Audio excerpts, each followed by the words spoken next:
when the desert does not rush to explain itself. Late at night, the desert stops cooperating with expectation and becomes something quieter and more honest than daytime ever allows. Revealing scale without drama, structure without explanation, and history without urgency. Egypt does not glow, perform, or announce itself here. It simply remains patient enough to let ambition grow tired before attention learns how to slow down. Many listen quietly here, night after night. If this calm travels with you, you may stay. Subscribing keeps this silence alive. Now, rest. After that invitation, the desert resumes its old habit of indifference, releasing heat into cooler air, letting shadows stretch without purpose, and allowing stone to exist without commentary. This is not the Egypt shaped by documentaries or guided by confident narration. This is the Egypt that existed long before explanation learned how to hurry and long before significance was measured by spectacle. In darkness, monuments do not compete for meaning. They hold shape. The Nile does not shimmer for attention. It moves as it always has, steady enough to ignore curiosity entirely. In this quieter version of history, Egypt does not ask to be decoded or admired correctly. It does not escalate mystery or reward interpretation. It allows time to pass without interruption and treats endurance as its most reliable achievement. What survives here is not wonder but function. Fields flooded predictably, stone aligned carefully. Systems worked without asking to be noticed. That restraint is often mistaken for secrecy when it is simply confidence. There is mild irony in how uncomfortable this calm can feel. Modern minds are trained to expect revelation and resolution. Egypt offers neither on demand. It does not rush to clarify symbols or simplify itself into stories that travel well. It remains broad, slow, and uninterested in urgency, which quietly exposes how impatient explanation has become. Egypt existed long before it became impressive, before monuments were admired, before symbols were misunderstood, and before meaning was layered on top of routine. Tonight returns not to revelation, but to endurance, to a civilization that lasted because it favored stability over spectacle and alignment over drama. The Nile continues its old behavior. Stone continues holding shape. Time continues without consulting opinion. And within that arrangement, Egypt becomes easier to sit with, not as a puzzle, not as a myth, but as a place where human life slowed down long enough to last. The river that taught people to wait. Ancient Egypt did not begin with ambition or vision or a desire to impress anyone who would arrive thousands of years later with notebooks and cameras. It began with waiting, which is not a skill civilizations usually advertise, but it was the one Egypt practiced first and longest. The Nile did not respond to commands or prayers or urgency. It flooded when it chose to, withdrew when it was finished, and never explained itself in advance. People could not accelerate this rhythm. They could only notice it, remember it, and slowly learn how to stand still, long enough for it to repeat. The river arrived every year with remarkable reliability, but very little concern for human schedules. Water spread across the land, depositing silt quietly and without ceremony. Then, just as calmly, it receded, leaving behind soil that could be trusted to grow food if treated with restraint rather than force. This was not a dramatic arrangement. There were no negotiations. There was no reward for enthusiasm. The Nile did not care how eager anyone felt. It cared only about gravity, rainfall far upstream, and time. And time moved at its own pace, which turned out to be the most important lesson Egypt ever learned. People adjusted to this rhythm not because they were philosophical, but because alternatives failed quickly. Crops planted too early drowned. Crops planted too late withered. Settlements placed without regard for flood patterns did not last. The river corrected assumptions without raising its voice. Over time, observation became survival. Waiting became practical. Egypt learned, slowly and without speeches, that patience was not passive. It was the only reliable strategy available. Villages formed where waiting made sense. People settled along the floodplain not to dominate it, but to align with it. Fields were measured by how far water reached, rather than by ambition. Homes were built with the expectation that water would arrive and leave again. Storage mattered more than expansion. Predictability mattered more than speed. Nothing in this environment rewarded haste. Haste did not persuade the river to flood sooner. Haste did not increase yields. Haste mostly produced mistakes. Over generations, this rhythm became instinct rather than instruction. Time was understood as cyclical rather than urgent. Years were marked by return rather than progress. This does not mean Egypt lacked innovation. It means innovation was expected to fit inside continuity rather than disrupt it. Planning replaced improvisation. Maintenance replaced reaction. Stability replaced excitement. Egypt learned early that control was far less effective than cooperation and far more exhausting. This mindset quietly shaped governance. Authority did not need to dramatize itself through chaos or constant expansion. It needed to ensure continuity. Grain storage mattered more than conquest. Census and record keeping mattered more than spectacle. Infrastructure mattered more than legend. A system that works every year is more impressive than a victory that lasts one season, even if it is less entertaining to describe later. The Nile rewarded patience and punished assumption with equal consistency. Floods that arrived too high destroyed homes. Floods that arrived too low threatened harvests. Neither outcome required outrage. Both required adjustment. Success depended on noticing small changes rather than reacting dramatically. Over time, this cultivated a culture that valued calibration over disruption.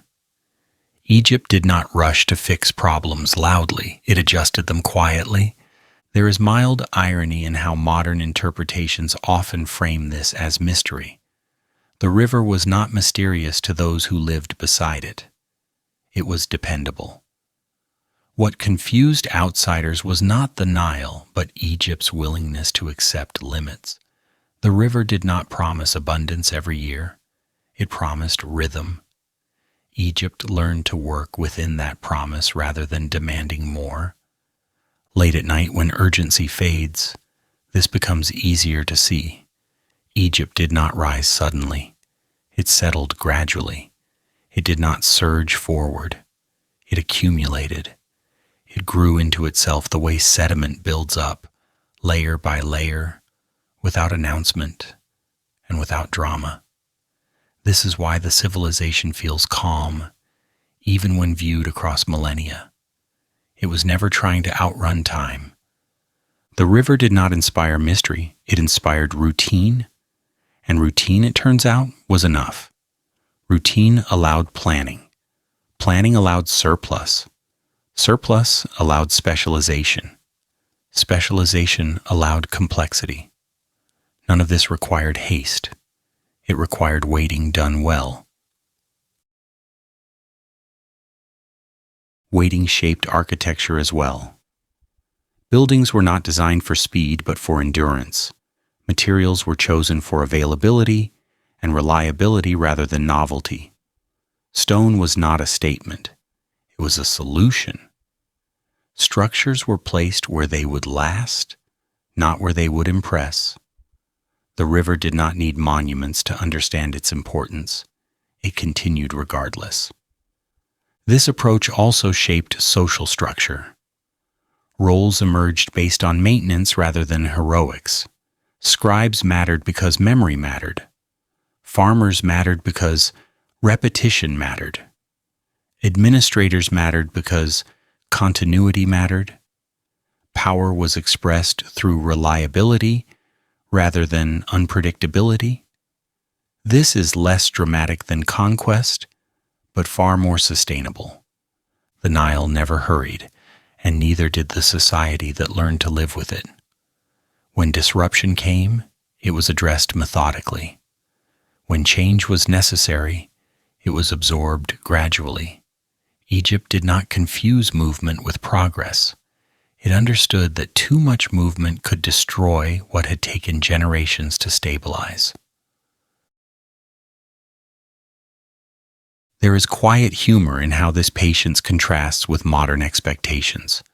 Today, waiting is often framed as failure or indecision. For ancient Egypt, waiting was competence. It was skill. It was discipline practiced collectively and continuously. The river enforced this discipline without cruelty or kindness. It simply behaved as rivers do.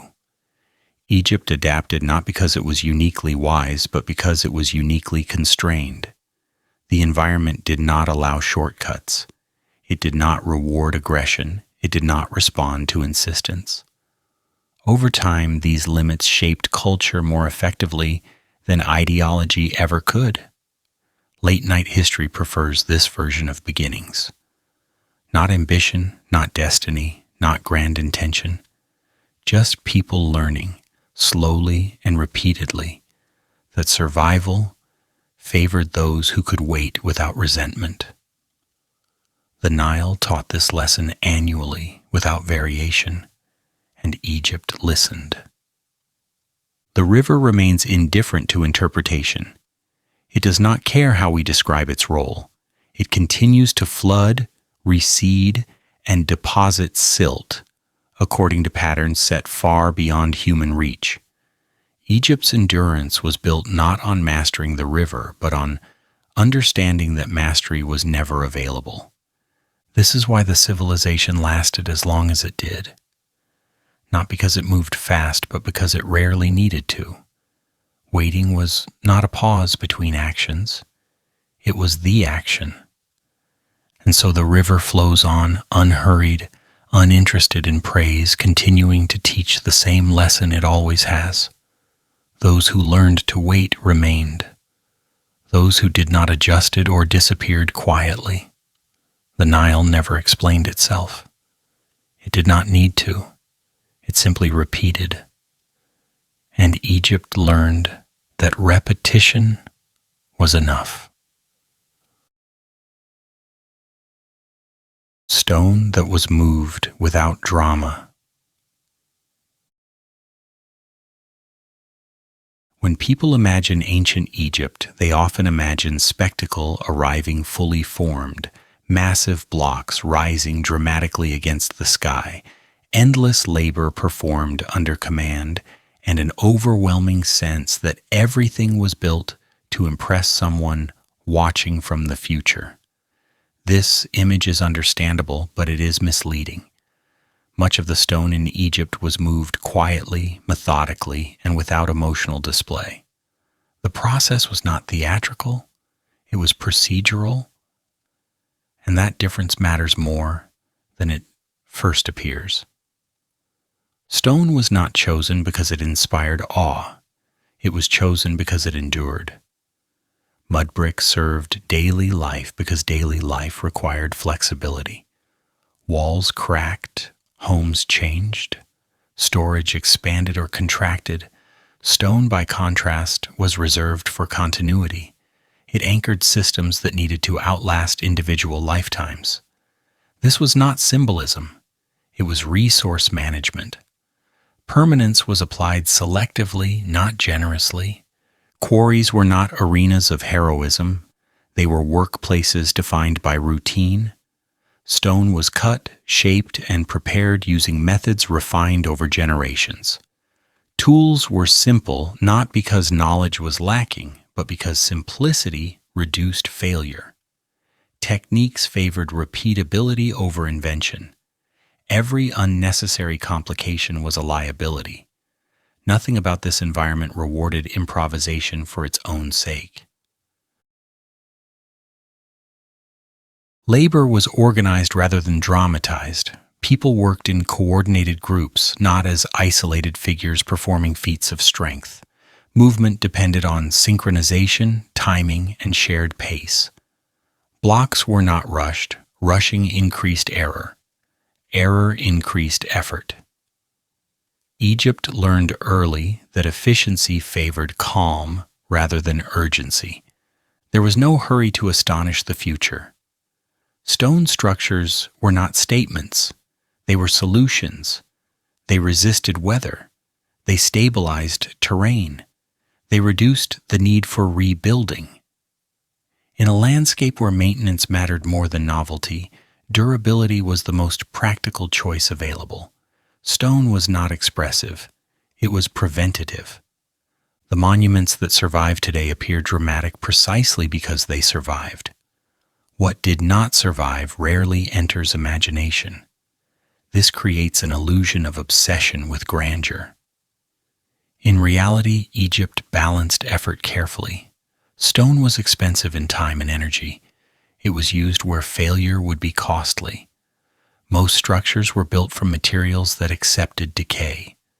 Stone marked boundaries where decay was unacceptable. Movement of stone followed predictable patterns. Paths were cleared deliberately. Sledges were dragged across prepared ground. Water was used to soften sand and reduce resistance. The physics were understood empirically, not theoretically. Workers knew what worked because it had worked before. There was no mystery involved, only coordination.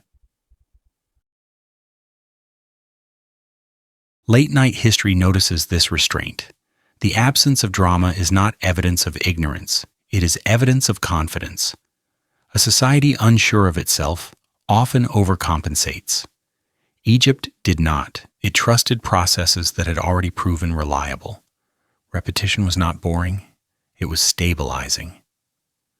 Stone moved because it needed to be where it was placed, not because someone wanted to prove something. The result appears monumental. The process was ordinary.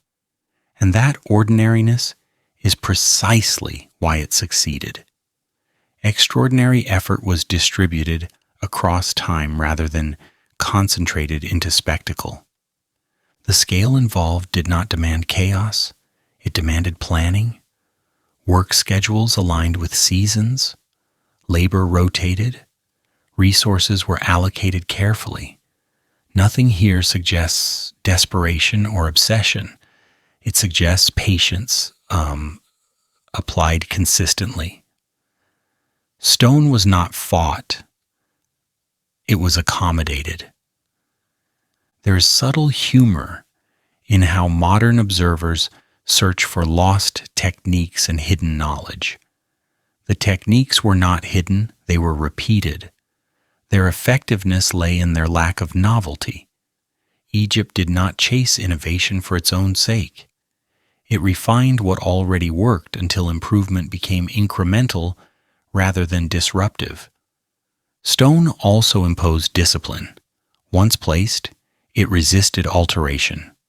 This encouraged foresight. Decisions had to be correct the first time because revision was costly. This fostered caution. Structures were planned thoroughly before construction began.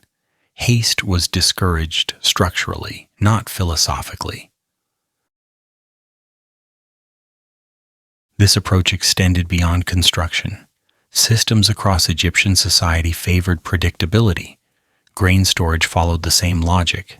Administration followed the same logic.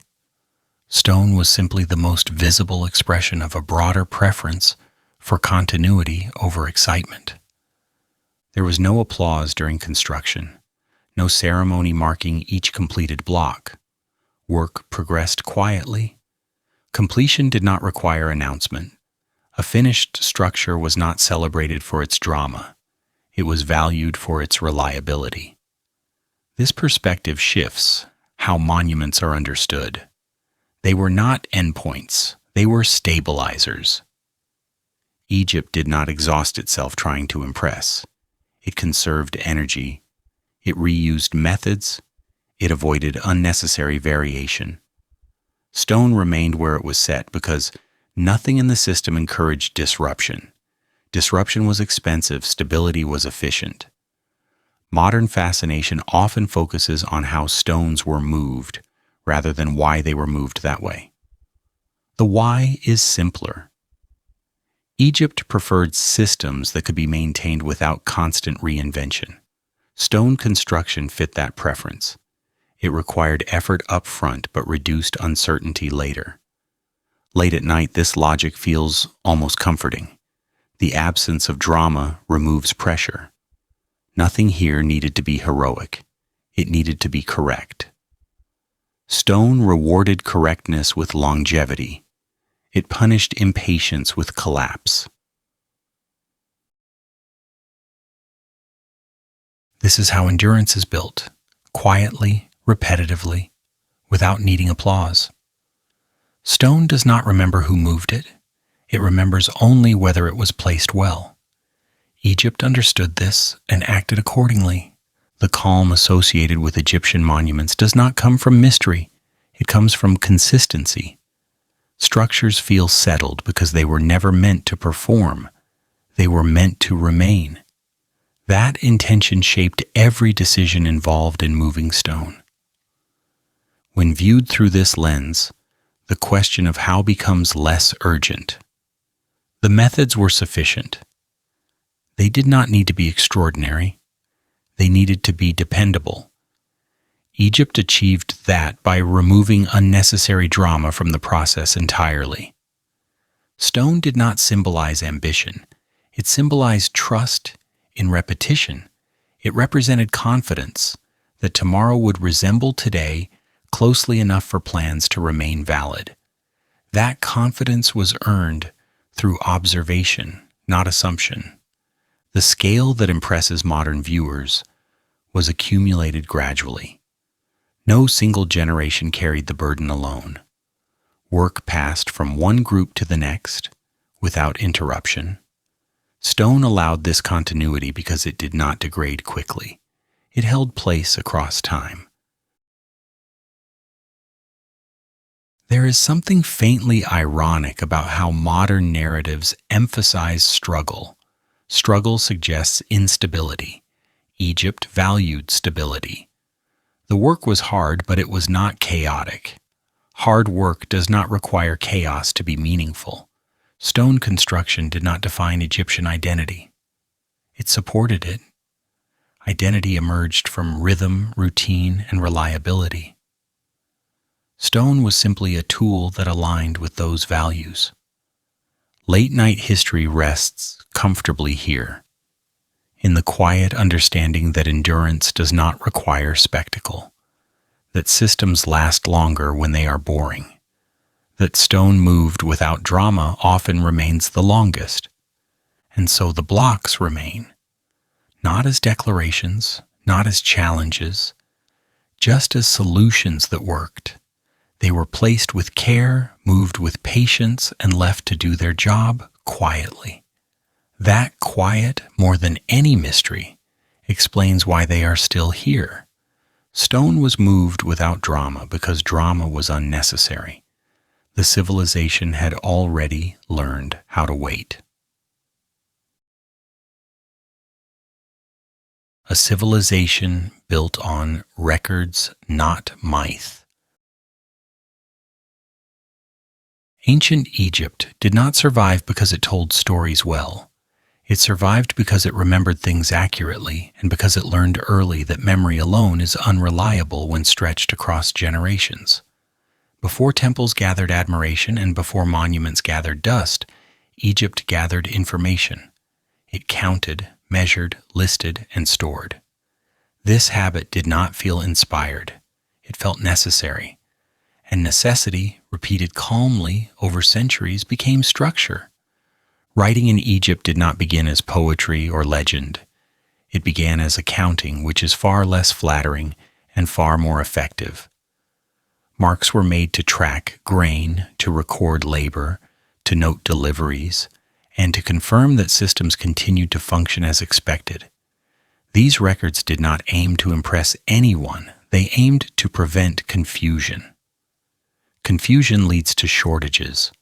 Shortages lead to instability. Stability, Egypt learned, is easier to maintain when nothing important is left to memory alone. The earliest symbols were practical. They represented quantities, ownership, timing, and obligation. They were tools before they were art. Their beauty emerged later, almost accidentally, as repetition refined form. The act of writing slowed decisions down. Once something was recorded, it could be reviewed. Once reviewed, it could be adjusted. This removed drama from failure. A shortfall did not become a crisis of meaning. It became a logistical problem to be corrected quietly. Records shifted authority away from personality. Power did not depend entirely on charisma or force. It depended on continuity. An official could be replaced. A system, once recorded, could continue. This reduced volatility. It allowed Egypt to endure long reigns without constant reinvention. Governance became less theatrical and more procedural. The most important documents were not speeches or declarations. They were inventories. Grain lists appear again and again in surviving texts. Not because grain was symbolic, but because it was essential. Food security required foresight.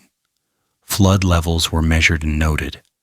Storage capacity was calculated. Distribution schedules were planned. None of this required belief. It required attention. The Nile's variability demanded response, not interpretation. Records allowed Egypt to respond without panic. This reliance on documentation shaped the culture subtly. Time was understood as cyclical, but managed linearly. Each year resembled the last, but each year was still recorded. Small deviations mattered. A flood slightly higher or lower than expected was noted. Over decades, these notes accumulated into knowledge. Knowledge reduced surprise. Reduced surprise reduced fear. Fear rarely produces stability. Modern fascination often treats hieroglyphs as mystical symbols encoding secret truths. This is understandable but inaccurate. Much of what survives is administrative repetition. Names, titles, dates, measurements, instructions. Offerings counted and recounted. To modern eyes trained on narrative, this feels dull. To a civilization dependent on consistency, it was reassurance made visible. Writing anchored responsibility. When tasks were recorded, accountability followed. Labor assignments could be tracked. Supplies could be traced. Disputes could be settled with reference rather than force. This did not eliminate conflict, but it narrowed it. Arguments shifted from emotion to procedure. Procedure is slower, quieter, and far more durable. Records also outlasted individuals comfortably. A person could die without destabilizing the system because the system existed independently of memory.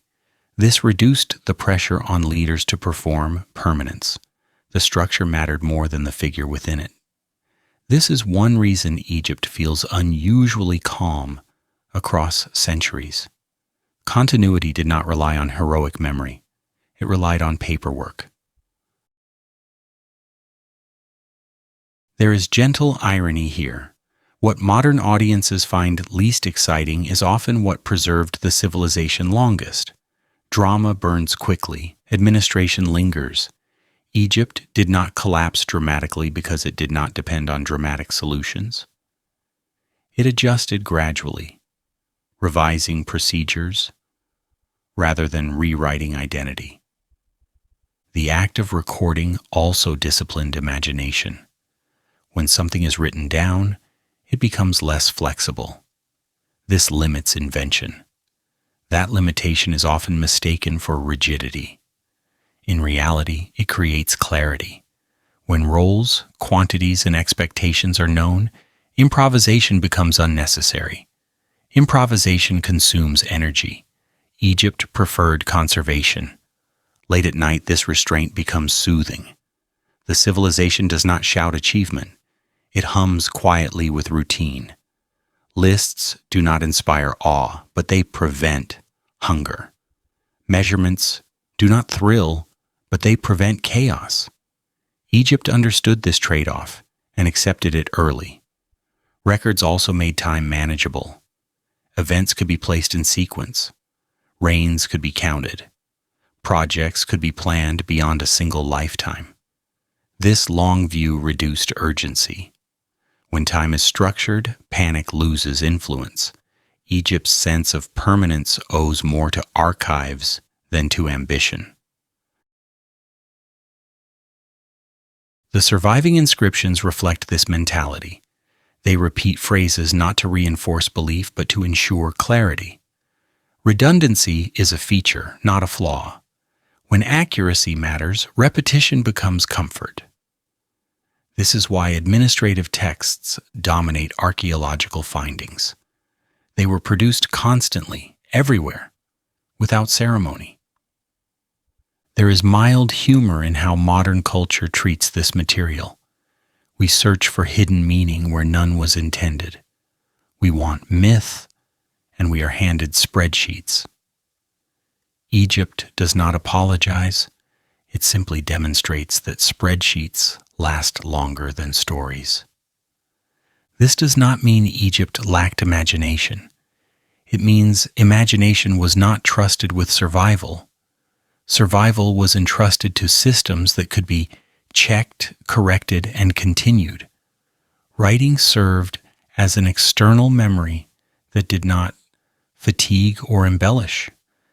Over time, this habit created an environment where change occurred slowly. Sudden shifts were absorbed by procedure. New conditions were noted and integrated. The civilization adjusted without announcing transformation.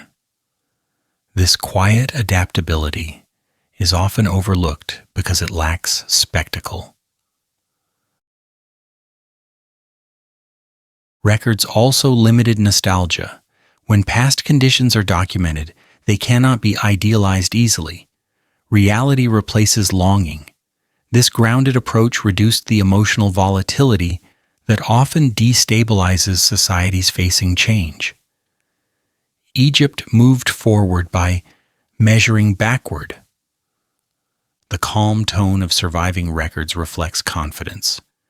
There is no urgency in the writing, no plea for recognition, no demand for admiration. The texts exist to function, not to persuade. This functional voice is consistent across centuries, suggesting deep cultural alignment. In late-night history, this alignment feels restful. Egypt does not demand belief. It demonstrates competence. Competence is quieter than myth and far more effective over time. The irony remains gentle. What endures longest is rarely what announces itself. Egypt trusted ink and stone more than memory. Memory shifts, stone holds, writing bridged the two, anchoring human activity to structure rather than emotion. This approach reduced reliance on individual brilliance. Systems carried knowledge forward regardless of who operated them. This reduced collapse risk. When one part failed, records allowed others to compensate. Failure became manageable. Egypt's administrative mindset also influenced architecture. Planning required documentation. Resources were allocated methodically. Construction followed recorded procedures. This reduced waste. Waste is expensive in a desert. Late at night, when excitement fades, this becomes clear. Egypt was not powered by mystery, it was powered by maintenance. Maintenance is not glamorous, but it is reliable. Reliability builds civilizations that outlast fascination. Modern audiences often underestimate this because we associate greatness with inspiration. Egypt suggests another model. Endurance emerges from repetition, documentation, and restraint. The result appears impressive because it remains. Records also created trust across distance. Officials could coordinate without constant presence. Instructions could travel. Compliance could be verified. This reduced the need for force. Force is disruptive. Records are persuasive quietly. There is comfort in this realization. Egypt's strength did not depend on constant vigilance. It depended on habits embedded deeply enough to continue without supervision. Writing made this possible. The civilization became less about remembering stories and more about remembering processes. Processes can be taught. Stories change. Egypt chose the former. Late-night history appreciates this choice. It aligns with rest rather than excitement. The past feels stable when structure outweighs drama. The survival of Egypt across millennia owes more to records than to legend. Legends attract attention. Records prevent collapse. Egypt balanced the two, but trusted only one with survival.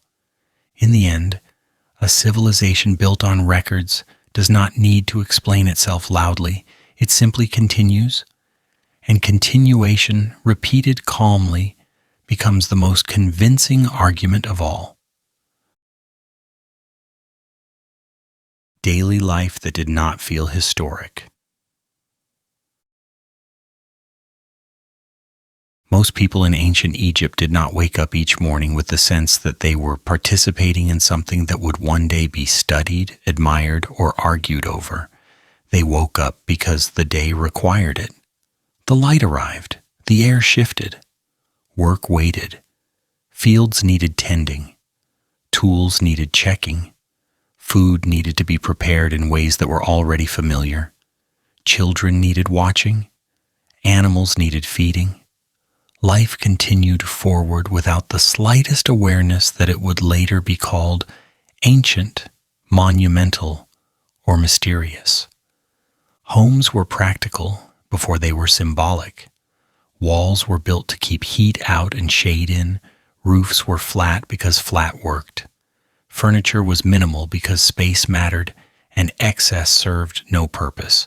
Mats could be rolled up. Stools could be moved. Storage mattered more than decoration.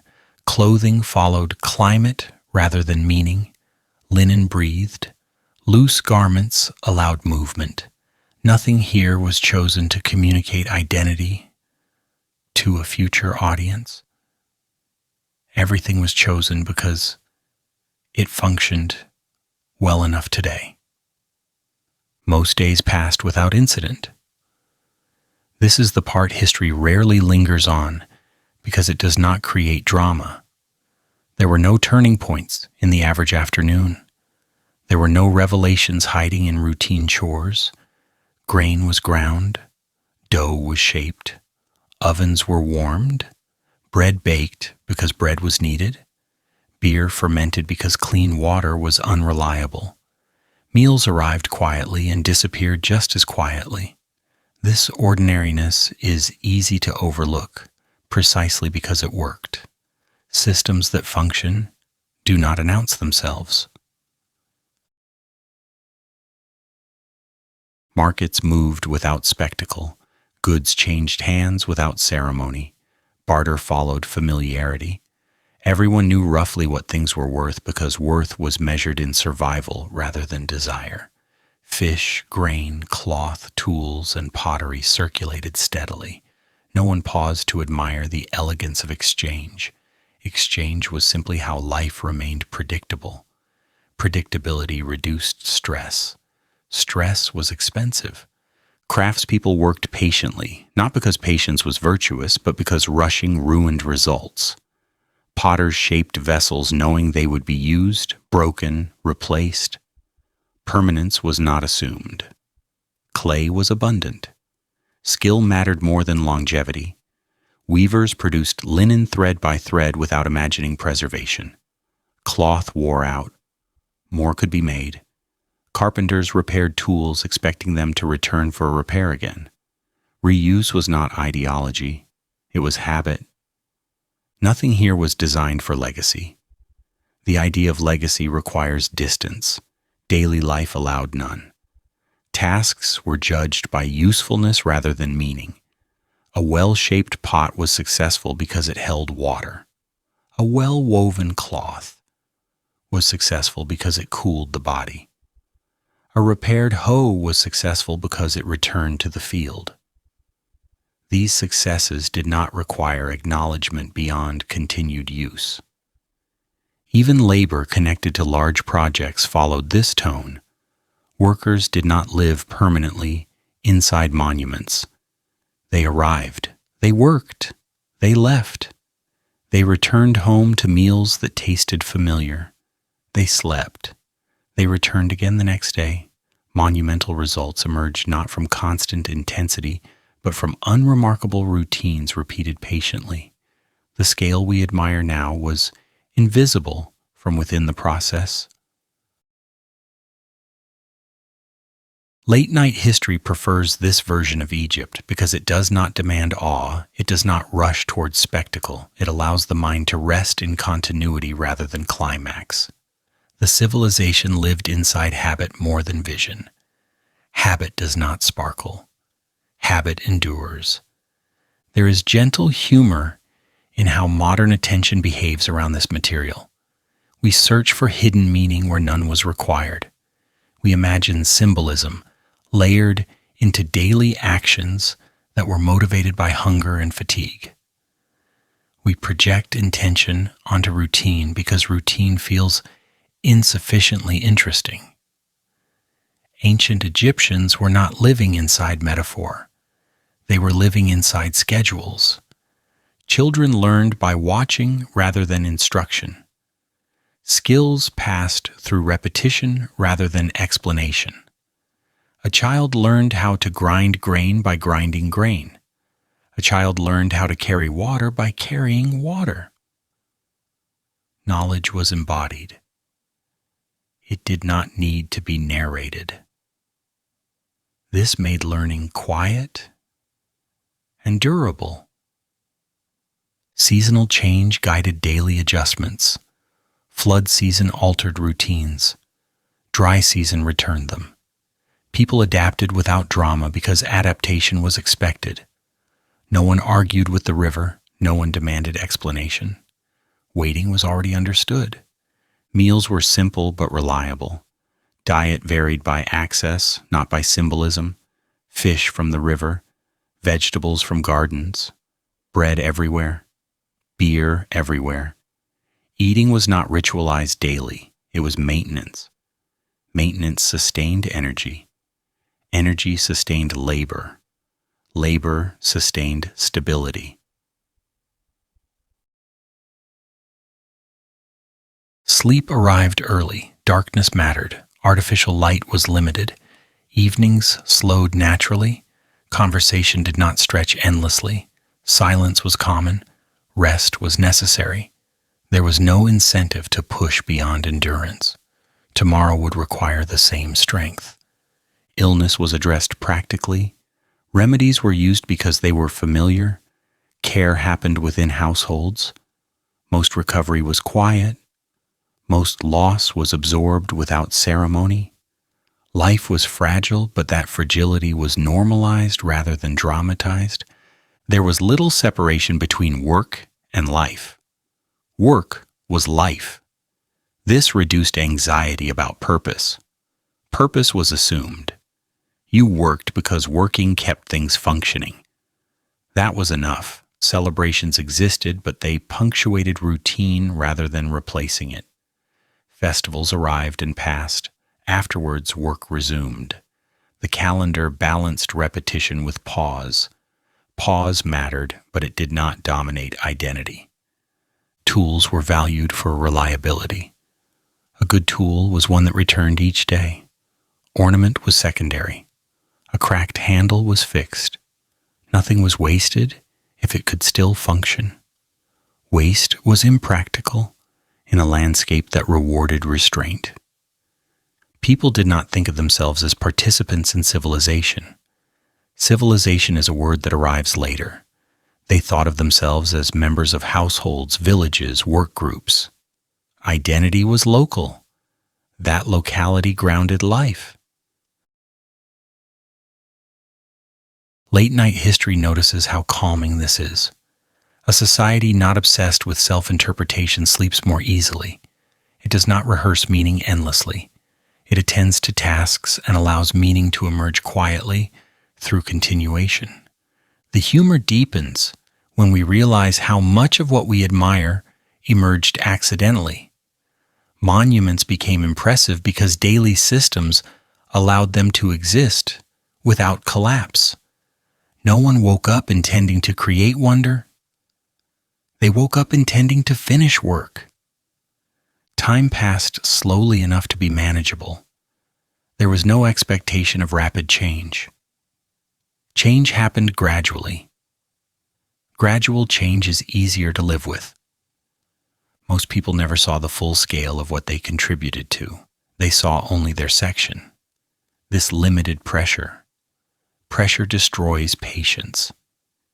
Egypt avoided that by dispersing responsibility. The past feels heavy to us because we carry its outcomes. To those living inside it, days felt light because outcomes were distant. Routine reinforced stability more effectively than belief. Belief fluctuates. Routine repeats. Repetition builds confidence without requiring explanation. This is why ancient Egypt endured, not because of mystery, not because of ambition, but because millions of ordinary days passed without interruption. Routine does not announce itself. It does not ask to be admired. It simply continues. And continuation, repeated calmly, becomes history only later. Architecture that valued endurance over impression. Ancient Egyptian architecture did not begin with the desire to impress, and this becomes easier to understand the longer one sits with it, especially at night when spectacle loses its authority. The earliest decisions were practical. Buildings needed to remain standing. They needed to survive heat, wind, sand, and the slow pressure of time. Emotional response was not a design requirement. Endurance was. Stone was selected not because it looked powerful, but because it behaved predictably. It resisted erosion. It tolerated weight. It aged slowly and without complaint, which made it useful in a landscape where rebuilding constantly would have been exhausting. Architecture here did not chase novelty. It avoided it. Forms were reused deliberately. Proportions repeated not out of laziness, but because repetition reduced uncertainty. When something worked once, it was trusted again. Layouts became familiar. Courtyards appeared where airflow mattered. Walls thickened where heat needed to be held back. Openings remained limited because openings weakened structure. This consistency was not a lack of imagination. It was a refusal to gamble. Risk was not admired. Risk wasted effort. Construction unfolded patiently. Large structures were not sudden achievements. They were accumulations. Blocks moved gradually. Placement followed sequence. Adjustments were made quietly. There was no rush to finish before someone else noticed. There was no audience waiting. Progress was measured in alignment rather than speed.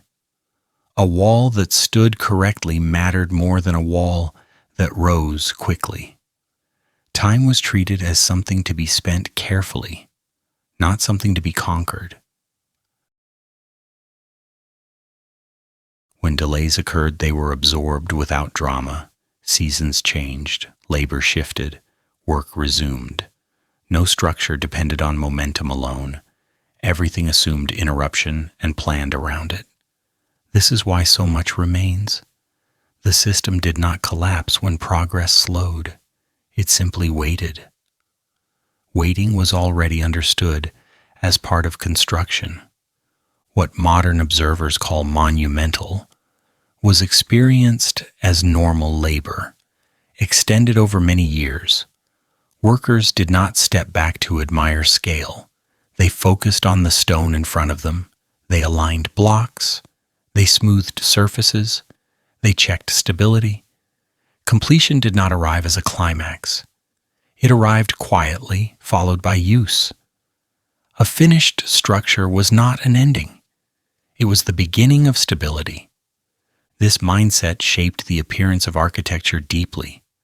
Lines are steady rather than dramatic. Forms feel settled rather than ambitious. Decoration exists, but it does not overwhelm structure. Ornament was secondary to balance. Excess weight was avoided. Symmetry was favored because symmetry distributes stress evenly. Nothing here was built to surprise. Surprise was unreliable. Scale itself feels calm. Large buildings do not shout. They sit. Their presence is heavy but not aggressive. They accept attention without demanding it. This restraint often reads as authority, but it is closer to confidence. Confident systems do not need to perform. Late-night history notices how little emotion is embedded in these forms. They do not express triumph or fear. They do not record mood. They enforce order. Walls define space. Pathways guide movement. Layouts reduce confusion. Architecture here acts as a stabilizing force rather than a statement. It lowers uncertainty. That was its purpose. There is mild irony in how dramatic these structures feel now. They were not designed for drama. Drama arrived later, carried by distance and imagination. What remains impressive is not the intent, but the result. Reliability ages well. A structure that continues to stand quietly accumulates authority over time without effort. Egyptian architecture trusted gravity and geometry more than inspiration. Inspiration fluctuates. Geometry does not. Angles distribute weight consistently. Flat surfaces accept load evenly. Vertical alignment resists collapse. These principles were not philosophical. They were practical. Builders did not need to justify them. They only needed them to work. Stone allowed for this trust. Once placed correctly, it stayed. It did not warp. It did not rot. It did not require constant correction. This reduced long-term labor.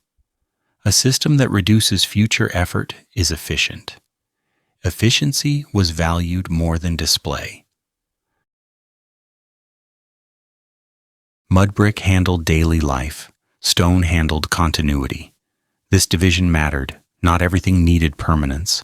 Only what anchored the system did. Administrative centers, storage spaces, boundaries that defined order.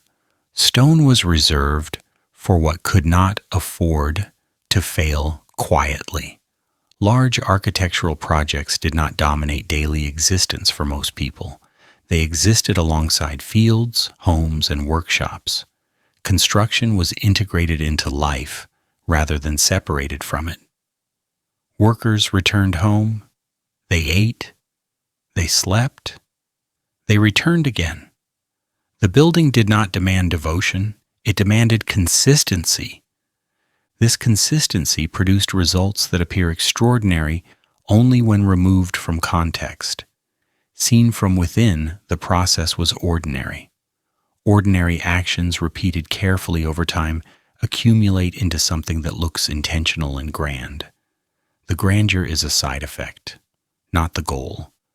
Architecture here does not tell stories. It supports them indirectly by remaining available. It provides stable settings for administration, storage, movement, and ritual without insisting on interpretation. Meaning was layered later. Structure came first. The absence of urgency is striking. There is no sense that builders feared running out of time. Time was abundant. What mattered was alignment. A misaligned block would fail eventually. A well-aligned one would not. Builders prioritized the future quietly. It notices how rarely these structures attempt to persuade. They do not explain themselves. They do not justify effort. They simply remain, which is more convincing than explanation. Even decoration follows restraint. Reliefs do not overwhelm walls. Carvings respect surfaces rather than weakening them. Visual rhythm follows structural rhythm. Nothing disrupts balance for attention. Attention was not the resource being optimized. The humor here is subtle. Modern culture often equates creativity with constant innovation. Egypt demonstrates a different intelligence. Reuse is not stagnation when conditions remain stable. Repetition becomes refinement. Refinement becomes reliability. Architecture that values endurance over impression resists collapse not only physically but conceptually. It does not age out of relevance quickly. It does not depend on taste. Taste changes. Gravity does not. The buildings do not rush to be understood. They do not invite emotional reaction. They allow time to pass. Time passing confirms their success more effectively than praise ever could. This approach required confidence in process. Builders trusted that doing the same thing carefully would continue to work. They did not chase improvement for its own sake. Improvement was incremental, subtle, and tested slowly. Even mistakes were absorbed quietly. Adjustments were made. Techniques evolved gently. There was no pressure to abandon systems wholesale. This reduced catastrophic failure. Stability was preserved. The result is architecture that feels inevitable rather than expressive. It feels like it belongs where it is. It does not fight the landscape. It sits within it. This reduces stress on materials and on people. At night, when light softens edges, this becomes clearer. The structures feel less like monuments and more like settled facts. They do not need interpretation. They do not need defense. They simply occupy space responsibly. Egypt did not build to communicate emotion. It built to reduce uncertainty. Walls kept things where they belonged. Layouts prevented confusion.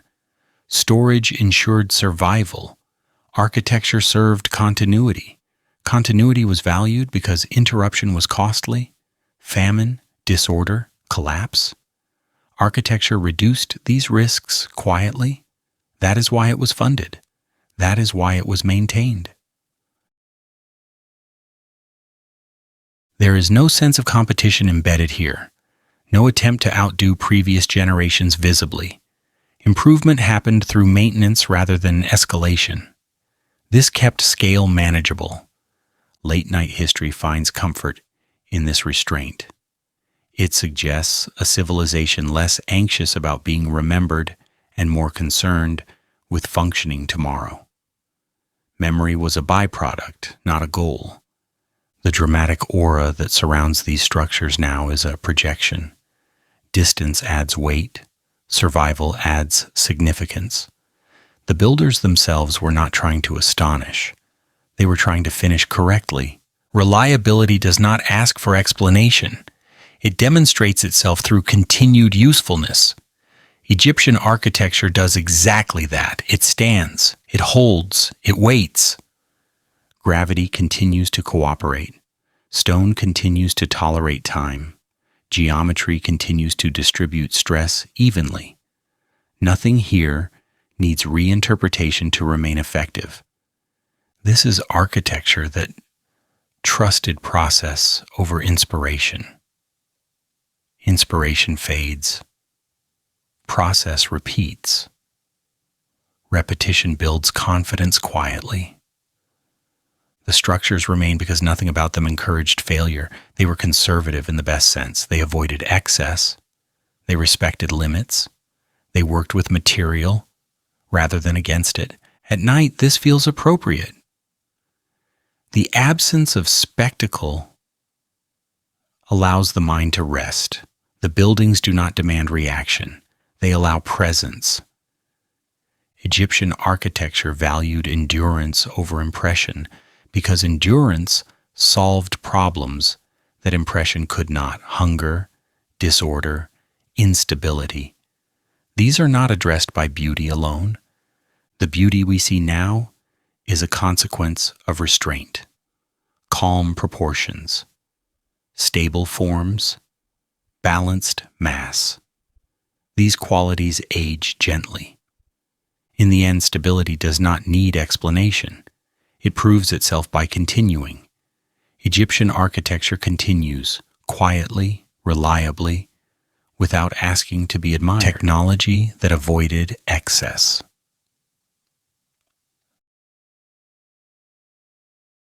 Ancient Egyptian technology did not move with urgency, and it did not pretend that speed was a virtue. Change happened slowly, almost reluctantly, as if every new idea had to prove that it would not disrupt what was already working. Tools evolved, but they did so cautiously. Methods were refined, not reinvented.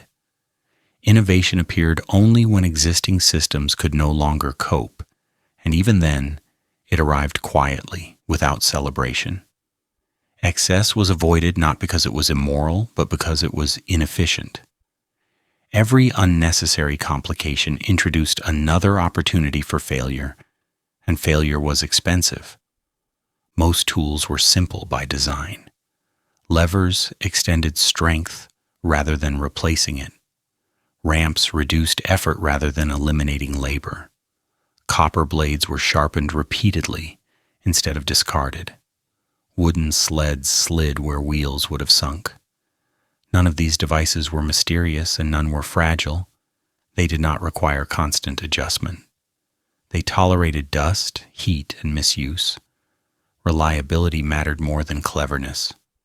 A tool that survives 10 seasons quietly is more valuable than one that impresses briefly and then fails. This preference shaped engineering decisions everywhere. Water management did not rely on dramatic intervention. Irrigation channels followed the contours of the land. Gravity was treated as an ally rather than an obstacle. Canals curved where the terrain demanded it. Basins filled and drained according to predictable rhythms. Nothing was forced into straightness unnecessarily. The land was observed patiently before it was altered, and alterations were made only where cooperation was possible. Technology here did not attempt to dominate environment. It aligned with it. This alignment reduced strain on materials and people alike. Systems designed to cooperate require less maintenance and recover more easily when conditions shift. Floods were expected. Droughts were anticipated. Storage existed not as a precaution for disaster, but as part of normal operation.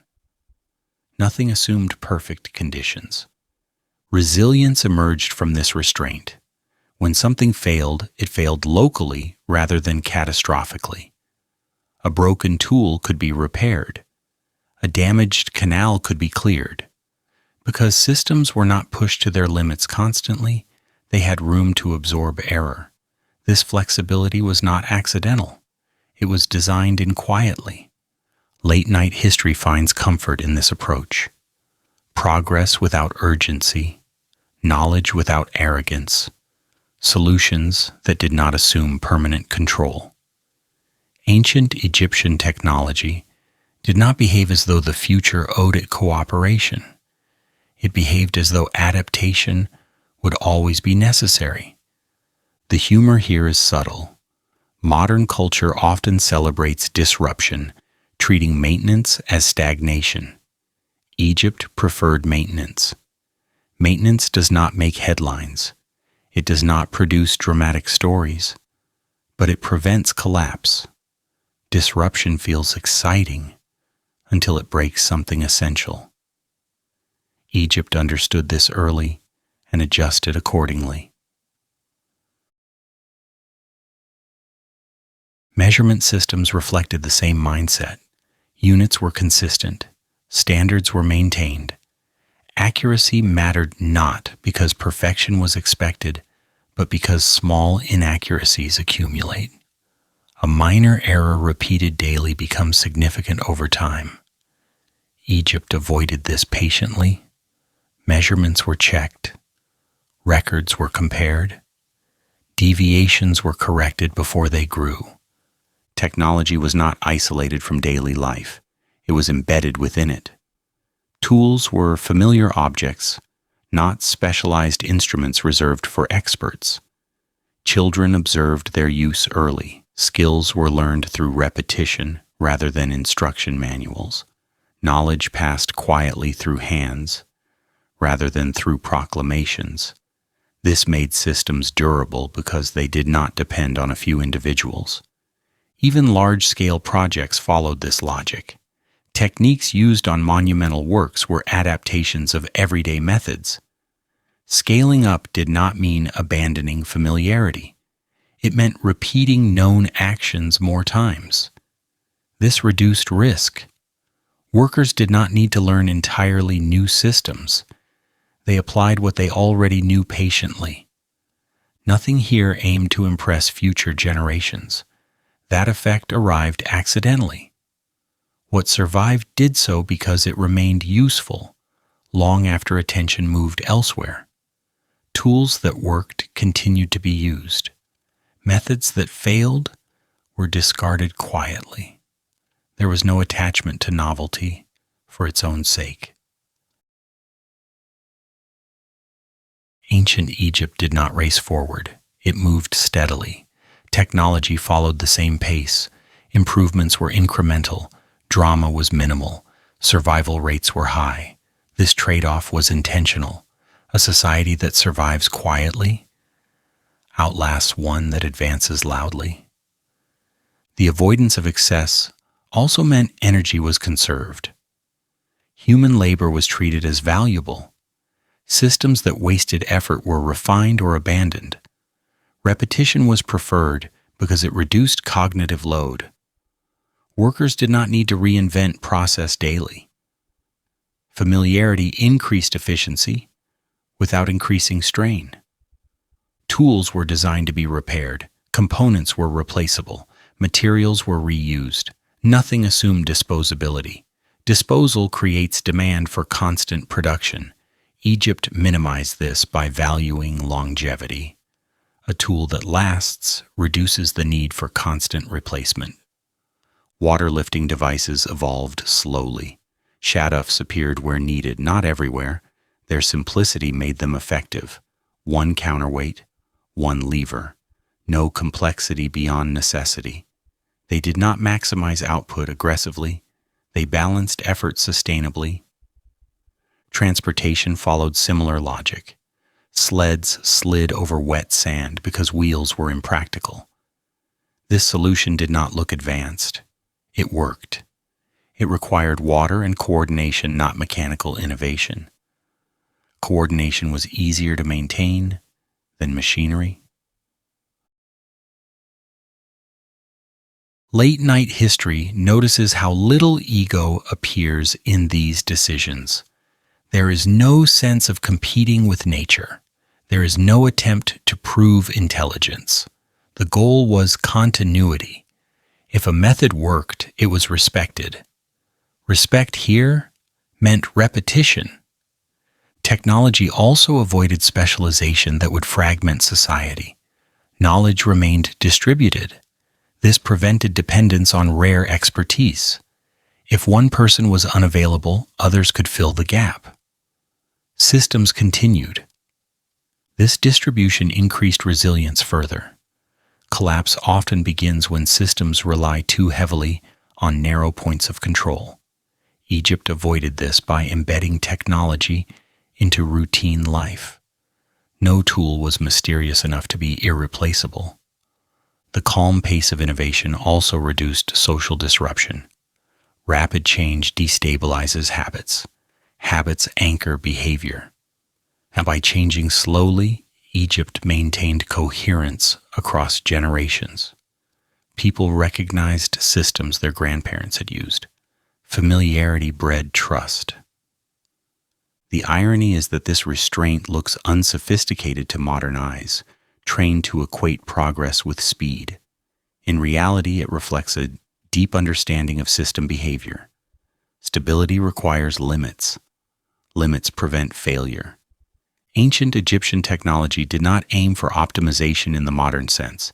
It aimed for sufficiency. Enough water, enough food, enough stability. Excess beyond sufficiency was unnecessary and potentially harmful. Even construction tools followed this principle. Copper blades dulled quickly, but they were easy to sharpen. Stone tools were heavy but durable. Choices balanced effort and outcome pragmatically. No material was ideal. Trade-offs were accepted. Late-night history finds reassurance in this acceptance. Not everything needs to be solved permanently. Some solutions only need to work long enough to be replaced gently. The avoidance of excess also shaped social expectations. People did not expect constant improvement. They expected consistency. This reduced anxiety. A predictable system feels safer than a rapidly evolving one. Technology became a background condition rather than a spectacle. It did not draw attention to itself. It functioned quietly. When technology disappears into routine, it has succeeded. There is gentle humor in how modern observers marvel at achievements that were never meant to be admired. The admiration arrives late after the original context has faded. What remains impressive is not brilliance, but restraint. Egyptian technology trusted time more than ambition. Ambition demands immediate results. Time rewards patience. Systems designed to last cooperate with time rather than fighting it. The result was a civilization capable of absorbing shocks without collapsing. Floods came, droughts came, leadership changed. Technology remained familiar enough to continue functioning. Late-night history prefers this steady rhythm. It is less exciting but more durable. It does not rely on dramatic breakthroughs. It relies on quiet refinement. Ancient Egypt did not seek to outpace its environment. It matched it. Matching reduces friction. Reduced friction preserves energy. Preserved energy supports survival. The tools did not pretend to be more than they were. They extended human capability modestly. That modesty prevented overreach. Overreach breaks systems. Even failure was anticipated. Repairs were part of normal operation. Nothing was built assuming perfection. This humility is embedded in the design of tools and processes. As the night deepens, this mindset feels increasingly appropriate. Progress without urgency. Knowledge without arrogance. Technology that avoids excess because excess invites collapse. Ancient Egypt survived not because it advanced fastest, but because it advanced carefully. Technology moved at a pace the society could absorb. Survival followed naturally. What remains is not a catalog of inventions, but a pattern of restraint.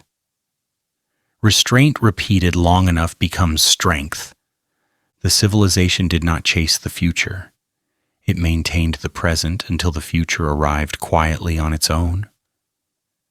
And survival, achieved without spectacle, remains the most convincing achievement of all. Daily life that left the quietest records. Most ancient civilizations announce themselves loudly. They arrive through kings carved in stone, through battles carefully counted, through monuments designed to survive long after voices fade. Egypt does this too, but this is not where most Egyptian life actually happened. Beneath the familiar surface of rulers and monuments existed a daily rhythm so ordinary that it barely asked to be noticed at all. And it is precisely this ordinariness that allowed the civilization to remain stable for so long, quietly outlasting louder stories. Most Egyptians did not wake up thinking of themselves as part of history. They woke because light arrived early and work waited patiently. The river had already decided what kind of day it would be. Water levels mattered more than ambition. Fields needed attention regardless of politics. Grain did not grow faster because someone felt inspired. It grew because it was cared for repeatedly at the right time in the right way. This expectation shaped behavior gently, without force. Villages along the Nile were built with materials that anticipated impermanence. Mud brick walls were not symbols of neglect. They were acknowledgments of reality. Floods arrived. Moisture weakened surfaces. Repairs were expected, not lamented. Walls were rebuilt. Roofs were patched. Floors were smoothed again. The work was seasonal, routine, and emotionally unremarkable. No one mistook a home for a legacy. A home was a tool useful for as long as it functioned. Domestic space reflected this mindset clearly. Furniture was minimal. Objects served multiple purposes. Items were reused until they failed quietly. When something broke, it was fixed, if possible, or replaced without ceremony. There was no expectation that daily objects would outlast their usefulness. Permanence was reserved for systems, not for possessions. Work filled the day without spectacle. Farmers watched water levels and soil texture with trained attention. Craftspeople shaped wood, stone, and metal patiently, repeating motions that had already proven reliable. Scribes copied records steadily, knowing that accuracy mattered more than expression. Nothing about this work required excitement. It required consistency. And consistency does not announce itself loudly.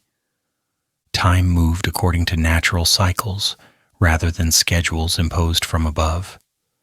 The flood arrived. The flood receded. Planting followed. Harvest followed. Storage followed. Life adjusted to this rhythm rather than resisting it. Urgency did not improve outcomes. Haste introduced mistakes. Over generations, this lesson became instinctive. What feels unsettling to modern observers is how little of this life sought to be remembered. Tools wore down and disappeared. Clothing was patched repeatedly and then repurposed. Meals were prepared, eaten, and forgotten. Children grew into adults without any expectation that their names would be recorded beyond the immediate needs of administration. This absence of personal legacy is not tragic. It is efficient. Energy was not wasted preserving what did not need preservation. The civilization did not depend on constant documentation of ordinary life to function. It depended on repetition. Knowledge passed through observation rather than instruction. Children learned by watching adults perform tasks they would one day repeat. Skills were absorbed gradually. There was no rush to innovate when existing methods worked well enough. Egyptian society operated smoothly because most people accepted their roles without requiring constant explanation. This is often misread as passivity or lack of agency. In reality, it reflects structural trust. When systems function predictably, individuals do not need to question them daily. Irrigation channels did not care who cleared them, only that they were cleared. Grain stores did not respond to speeches. They responded to order. Authority in daily life was practical rather than theatrical. Decisions were made locally when possible. Adjustments happened quietly. A poor harvest led to rationing, not prophecy. A damaged tool led to repair, not ritual. This practicality reduced volatility. Drama introduces instability. Stability prefers understatement. Markets reflected the same tone. Goods were exchanged without ceremony. Bread and beer were produced daily because they were necessary, not symbolic. Barter happened calmly. Prices fluctuated modestly. No one expected the market to deliver revelation. It delivered sustenance. That was enough. Craft production followed predictable patterns. Potters shaped vessels knowing they would be used, not displayed. Weavers produced linen because bodies needed covering. Carpenters repaired tools, expecting they would be used again the next day. Nothing here was designed for admiration. It was designed for continuity. Even participation in large projects followed this quiet rhythm. Workers contributed labor during seasons when fields did not demand attention. They returned home at the end of the day. They ate familiar food. They slept. They returned again. Monumental outcomes emerged from ordinary routines repeated over years. No one experienced monumentality in real time. Late-night history prefers this version of Egypt, a civilization that did not live inside spectacle. It lived inside habit.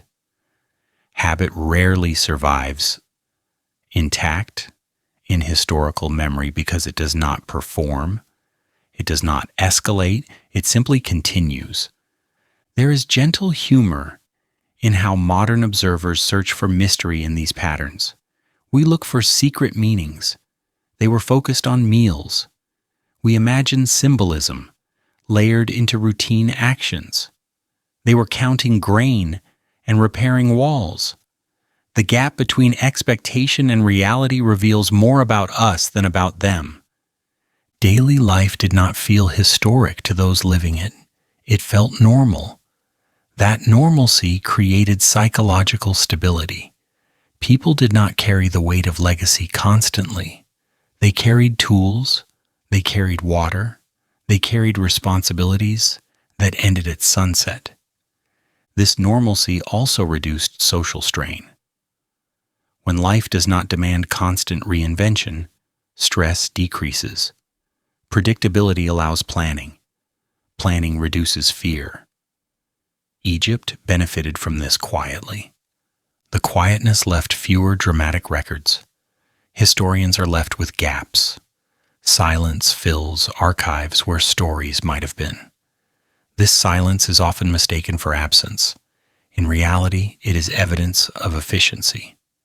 Not everything needs to be written down to continue functioning. The state did not require constant emotional investment from its population. Loyalty was expressed through maintenance rather than performance. Keep canals clear. Deliver grain. Repair walls. These acts sustained the whole more effectively than declarations ever could. Late at night, this restraint feels calming. A society that did not require constant excitement to survive feels strangely reassuring.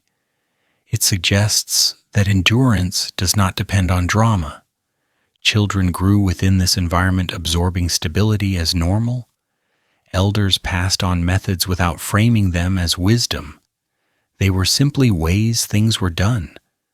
This quiet transmission preserved knowledge without mythologizing it. Festivals existed, but they did not define daily life.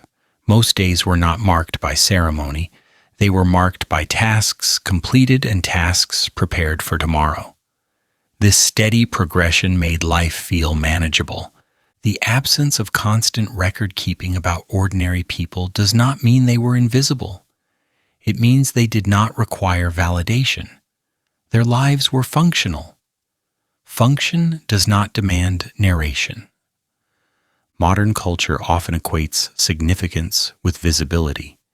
Egypt suggests an alternative.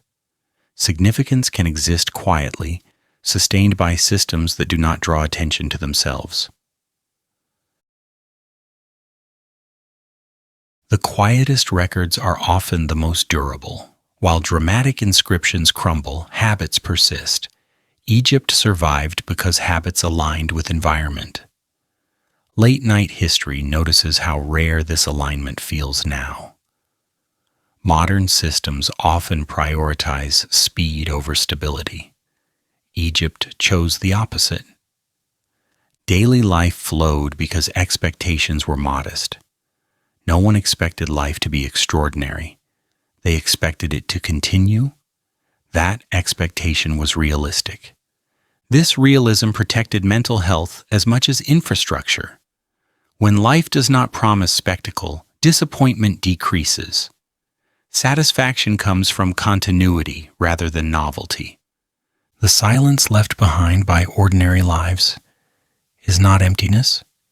It is negative space shaped by repetition. It tells a story of a civilization that did not need to announce itself to endure. We are left searching for traces of drama because we are trained to value it. Egypt valued something else. It valued systems that worked quietly. That quiet endurance feels unsettling because it contradicts modern assumptions. We expect greatness to be loud.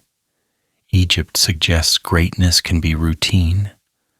As the night deepens, this understanding becomes easier to accept.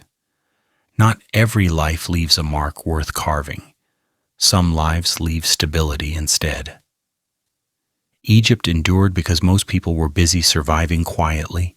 Stability was not enforced through wonder, it was reinforced through routine. Routine does not ask to be remembered, it asks only to be repeated. And repetition, sustained long enough, becomes civilization. Mysteries that grew loud after silence ended. Many of the mysteries now associated with ancient Egypt did not originate within Egypt itself, and this is a detail that often feels quietly inconvenient. They emerged later, often centuries later, when the systems that once spoke clearly through routine, maintenance, and repetition had fallen silent. When a civilization stops explaining itself through daily function, others begin explaining it instead. Mystery did not arrive because Egypt hid something. Mystery arrived because silence became uncomfortable, and imagination is rarely patient in quiet spaces. When Egypt was alive as a working system, very little about it was mysterious to those living within it. Buildings were used, records were kept. Tools wore down and were replaced. Processes repeated until they became invisible. Once those processes ended, once the systems dissolved into fragments and ruins, interpretation rushed in to fill the gap. Silence was mistaken for secrecy. Absence was mistaken for intention. And mystery began to grow louder precisely where explanation had once been simplest. Monuments that had functioned as infrastructure slowly transformed into symbols. What once organized space became something meant to communicate meaning. Objects designed for durability became artifacts designed for speculation. Ordinary design choices were reinterpreted as codes, messages, or puzzles waiting to be solved. The quieter the original purpose, the more elaborate the later theories became. Mystery expanded not because evidence was missing, but because patience had disappeared. The pyramids illustrate this pattern clearly. Their construction methods are among the most studied subjects in archaeology. Quarries are known. Tool marks are visible. Labor organization is documented through settlements, food remains, and administrative records. Nothing about their construction requires fantasy. Stone was cut. Stone was moved. Stone was placed. Time passed. The explanation is thorough, supported, and unremarkable. And yet mystery persists, not because answers are absent, but because they feel emotionally insufficient. Ramps, manpower, and time do not satisfy modern expectations of spectacle. They sound slow. They sound repetitive. They sound ordinary. They do not sparkle. They do not offer revelation. They do not flatter modern ideas about brilliance. As a result, alternative explanations appear quickly. Advanced lost knowledge, technologies conveniently erased, external intervention of various kinds. These ideas gain traction not through evidence but through emotional appeal. They replace effort with impossibility and patience with miracle. There is gentle humor in this resistance. The more evidence supports long-term human labor, the more some observers reject it. The idea that ordinary people working steadily could produce results that still stand thousands of years later feels less exciting than the idea of secrets withheld. Mystery becomes a substitute for admiration. Instead of respecting endurance, imagination prefers astonishment. Egypt itself does not support these stories. The stone does not respond when new narratives are layered on top of it. Artifacts do not adjust themselves to confirm speculation. Nothing in the physical record shifts to accommodate changing imagination. What changes is only the story told around the object, not the object itself. Mystery grows not because Egypt encourages it, but because mystery travels well. It fills documentaries. It sustains attention. It moves faster than careful explanation ever could. Late-night history notices how these mysteries behave. They are rarely precise. They remain flexible. They adapt easily when challenged. When one explanation fails, another takes its place without structural loss. This is because they are not built on systems. They are built on discomfort. When explanations feel too ordinary, mystery steps in to provide emotional compensation. The irony is subtle, but persistent. Egypt becomes mysterious precisely because it was methodical. Its calm endurance invites exaggeration. Its lack of dramatic self-narration creates space for others to narrate loudly on its behalf. A civilization that trusted systems more than spectacle becomes a magnet for stories that favor spectacle over systems. Once silence settles, speculation begins to speak, and speculation rarely whispers. It raises its voice to be heard over the quiet left behind. This is not malicious. It is human. People are uncomfortable with explanations that do not perform. When answers do not excite, they are replaced with ones that do. Many modern mysteries attached to Egypt share this trait. They promise revelation while avoiding maintenance. They favor singular moments over long durations. They prefer secrets to records. They often dismiss the very evidence that makes Egypt remarkable in favor of narratives that feel more dramatic. Stone shaped by hands. Systems maintained through repetition. Knowledge passed carefully through habit rather than declaration. Mystery does not vanish entirely, but it shrinks back to a manageable size. It becomes curiosity rather than obsession. Egypt does not need mystery to remain compelling. Its survival across millennia is already remarkable without additional layers. The mystery was added later when silence was mistaken for secrecy and restraint was misread as concealment. In reality, silence was simply the outcome of a civilization that did not need to explain itself continuously to remain functional. Late at night, when urgency loosens and spectacle loses its grip, this becomes easier to see. The loudest mysteries say more about modern impatience than ancient intention. Egypt does not protest these stories. It does not correct them either. It allows them to rise and fall while the stone remains unmoved. Mystery grows loud only after systems stop speaking. When Egypt was alive as a rhythm of work, record, and maintenance, there was little need for imagination to intervene. The quieter the system, the louder the later invention. This is not a failure of history. It is a pattern of attention. And in the end, what survives longest is not the mystery, but the structure that made mystery unnecessary in the first place. Egypt remains compelling not because it hid answers, but because it functioned so well that it did not need to advertise them. Silence followed. Others filled it. The stone stayed where it was, patient, indifferent, and entirely uninterested in how loudly the world chose to speak afterward.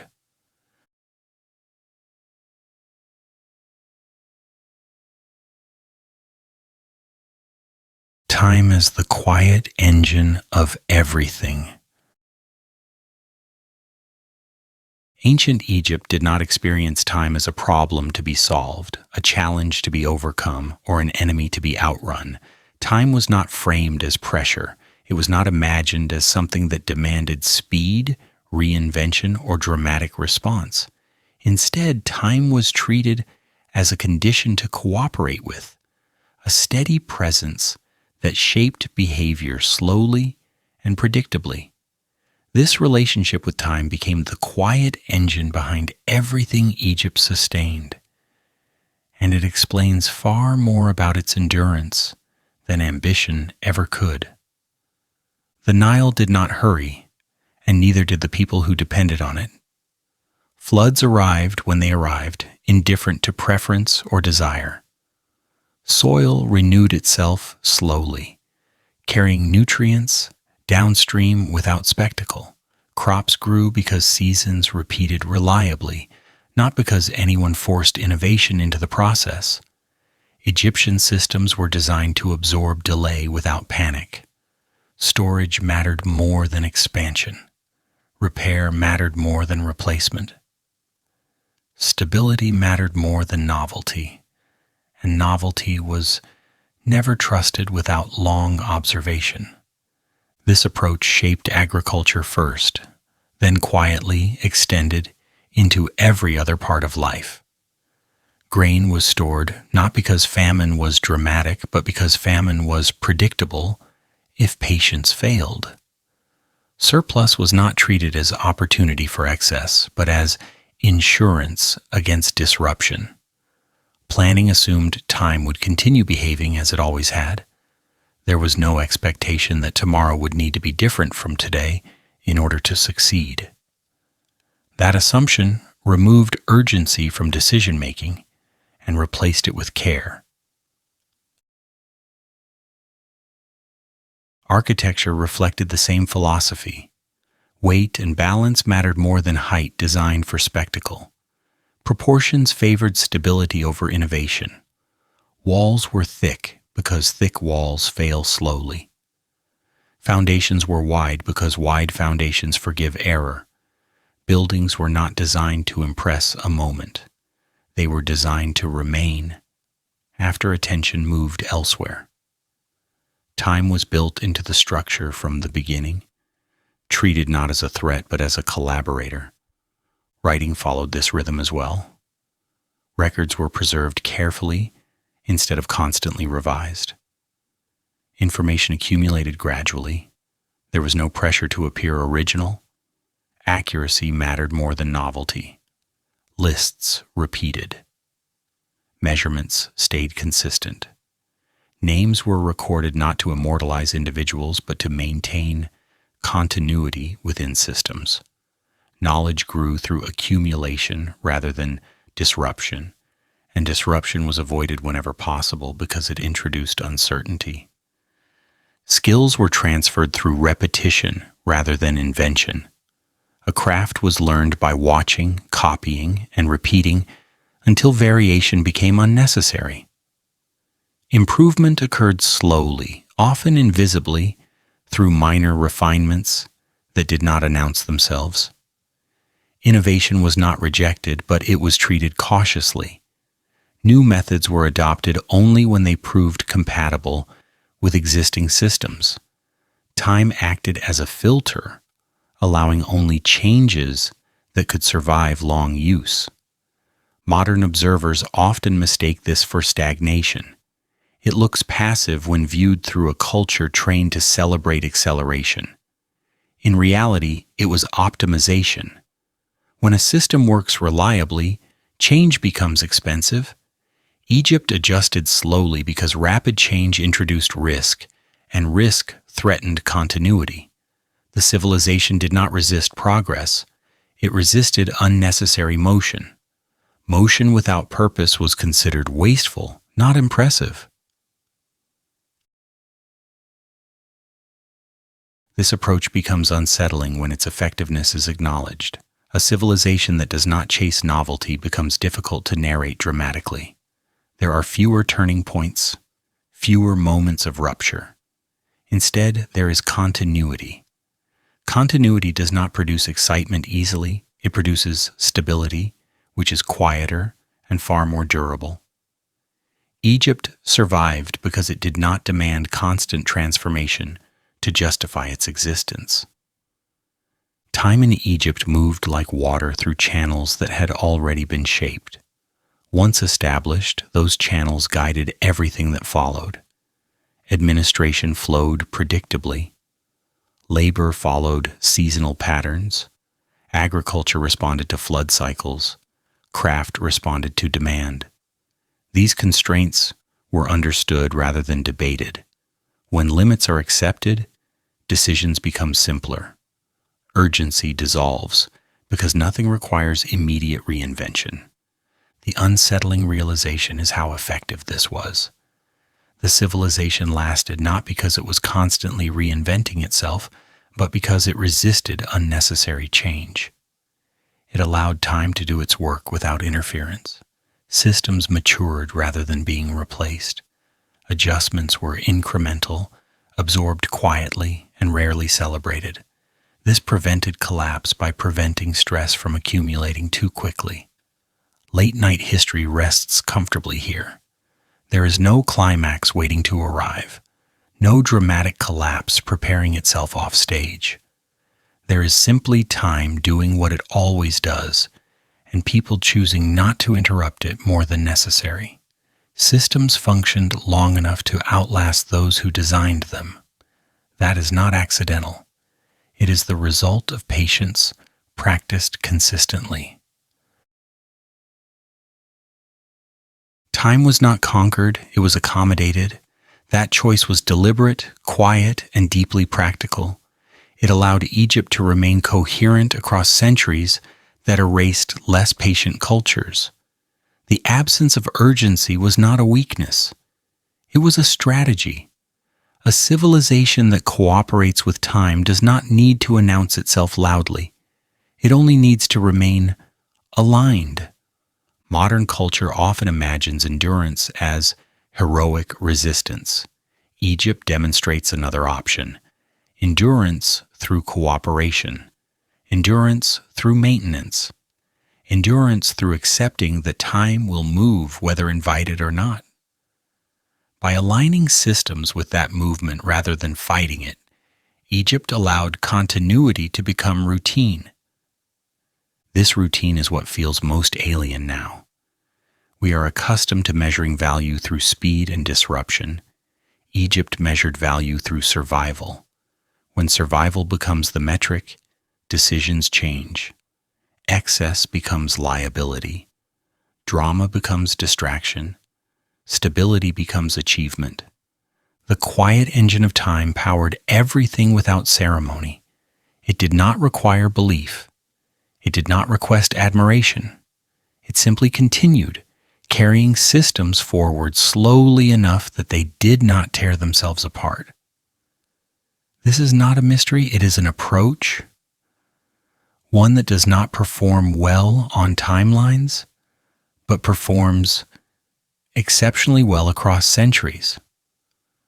Late at night, when urgency loosens its grip, this approach feels less foreign. It becomes calming.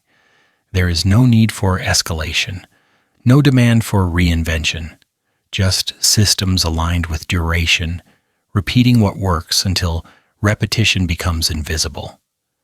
Ancient Egypt trusted time more than intention. Intention can fail quickly. Time reveals failure slowly. By allowing time to test everything, Egypt filtered its systems without drama. What remained lasted. What did not quietly disappeared.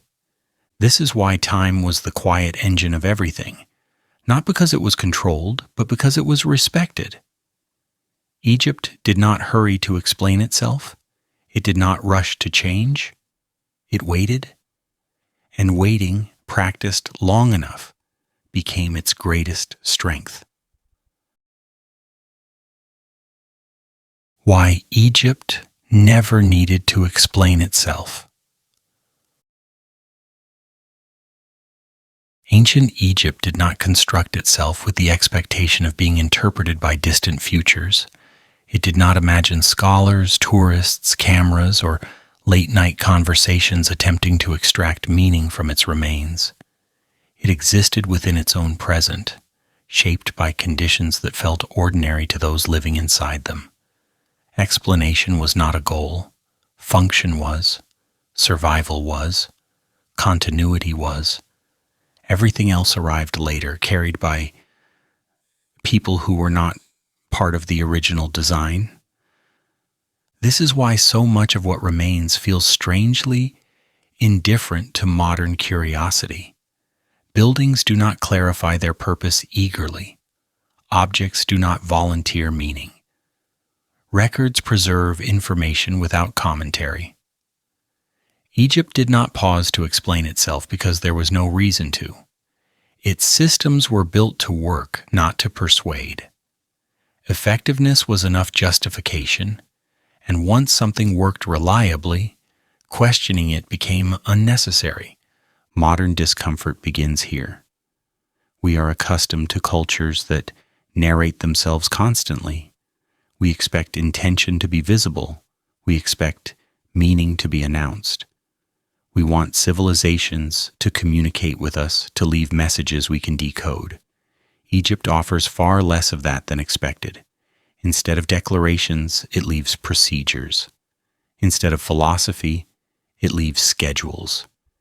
Instead of symbolic gestures, it leaves systems that repeat quietly.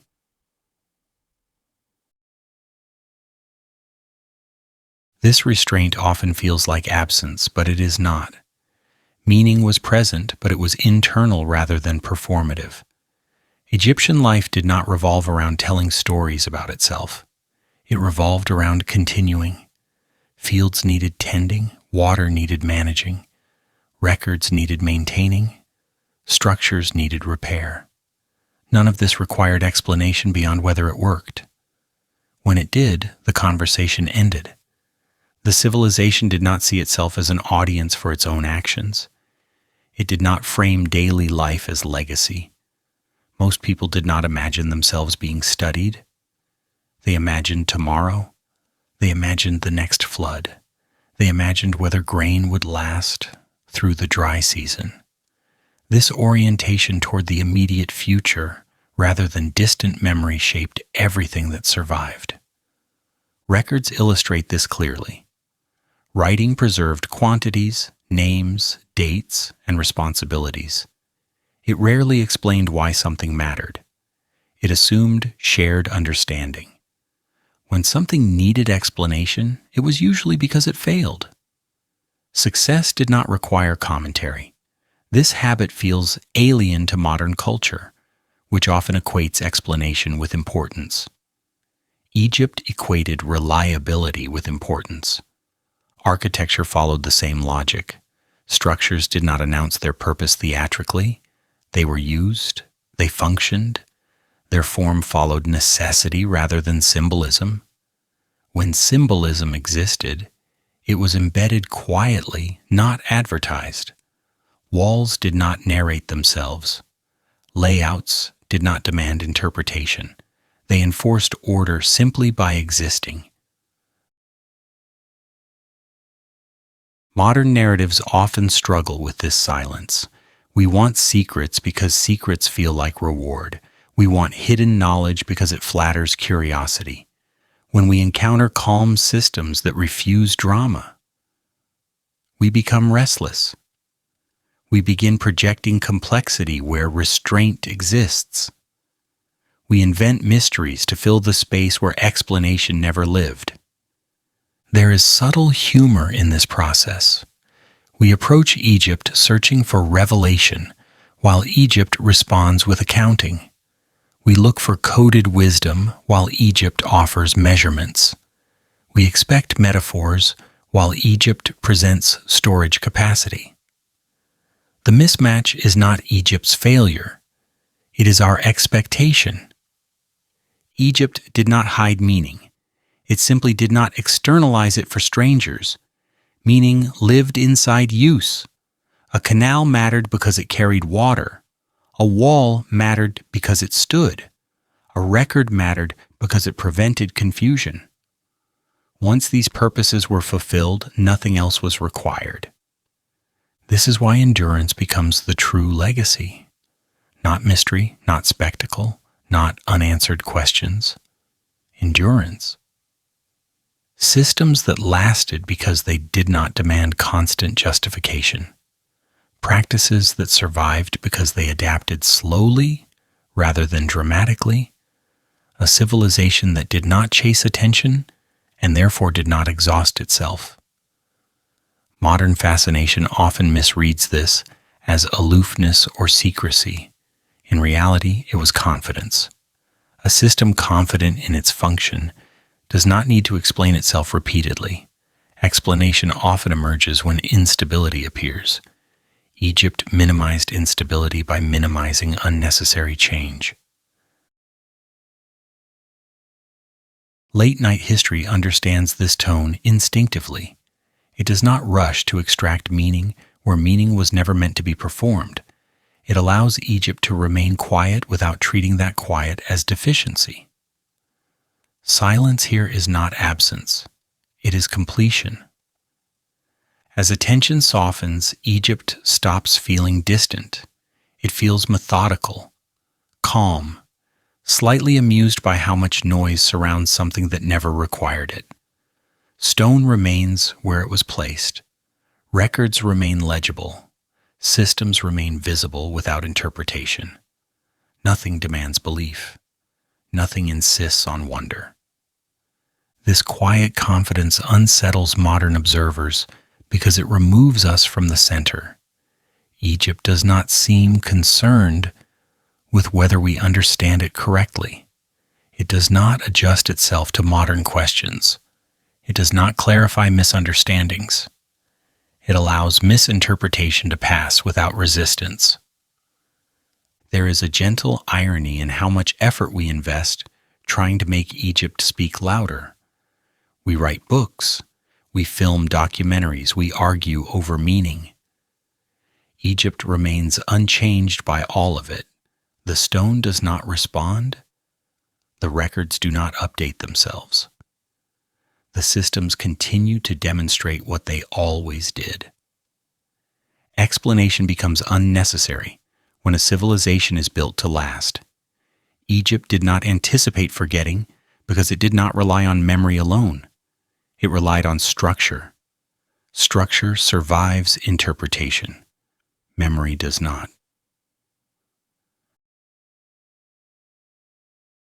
This does not mean Egypt was indifferent to meaning. It means meaning was lived rather than declared. It was embedded in routine. It was reinforced by repetition. It did not need translation because it did not imagine outsiders listening. Modern culture often assumes that to matter, something must explain itself. Egypt challenges this assumption quietly. It suggests that function can be sufficient, that continuity can be meaningful without narration. That explanation is not always the highest form of communication. Late-night history rests here comfortably. There is no pressure to decode, no urgency to conclude. Egypt is allowed to remain what it was, not what we need it to be. A civilization built for its own time, operating within its own logic, uninterested in applause. As the noise fades, what remains is not mystery but alignment. Stone aligned with gravity, systems aligned with seasons, records aligned with administration, time aligned with patience. These alignments did not require explanation because they worked. Egypt never needed to explain itself because it was never built for an audience. It was built to endure long enough that explanation became optional. That quiet assurance carried across centuries without instruction or performance is what lingers most strongly now. And perhaps that is why it feels both unsettling and restful. Unsettling because it refuses to perform for us. Restful because it reminds us that not everything of value asks to be understood. Some things only ask to be allowed to remain. When history does not need to speak loudly. Ancient Egypt does not conclude with revelation or arrive at a final statement delivered for comfort. It does not resolve itself into lessons that ask to be remembered clearly or summarized neatly. Instead, it withdraws into the posture it practiced best, continuing without urgency, without apology, and without interest in how loudly it is discussed. Egypt does not collapse or disappear. It settles calmly into the continuity it always trusted more than explanation. Stone remains where it was placed, not as a symbol, but as a result. Records remain readable without guidance, not because they seek attention, but because they were designed to function. Systems that once moved grain, water, labor, and time continue to demonstrate their logic without instruction. Nothing asks to be admired. Nothing competes to be understood. Egypt rests in the condition it refined over centuries, existing without explanation and finding that entirely sufficient.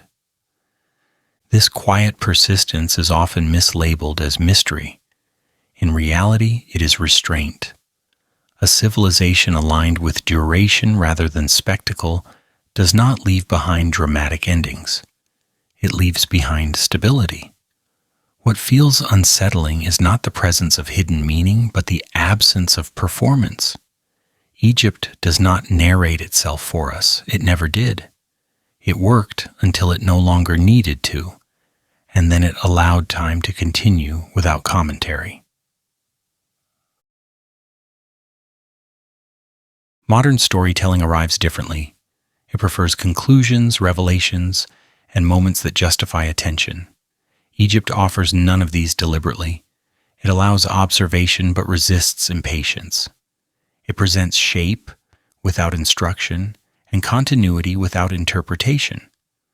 At first, this refusal feels uncomfortable. Then it begins to feel calming. like discovering that nothing further is required. Late-night history listens to this tone without arguing with it. It does not demand that the past entertain or persuade. It notices how little Egypt tries to convince, how rarely it reacts, how effectively it continues without explanation. This civilization did not prepare itself for memory. It did not anticipate being symbolic. It functioned steadily until function itself was enough. There is quiet irony in how much energy modern minds spend trying to animate what was designed to remain still. We search for drama in stone that never agreed to provide it. We search for secrets in systems that operated openly and patiently. The silence is not empty. It is complete. The absence of performance becomes the most honest signal of all. As attention softens, Egypt no longer feels distant or demanding. It feels methodical, calm, slightly indifferent to the noise layered around it. It does not mind being misunderstood. It does not correct interpretation.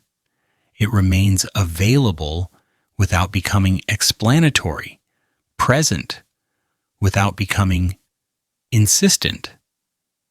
If sleep arrives the same way, without resolution and without instruction, that feels appropriate. Sleep does not explain itself either. It arrives when resistance fades and leaves when it is finished. Egypt has practiced that patience for thousands of years. It does not object if you borrow it for the night. Stone holds. Time continues. History rests.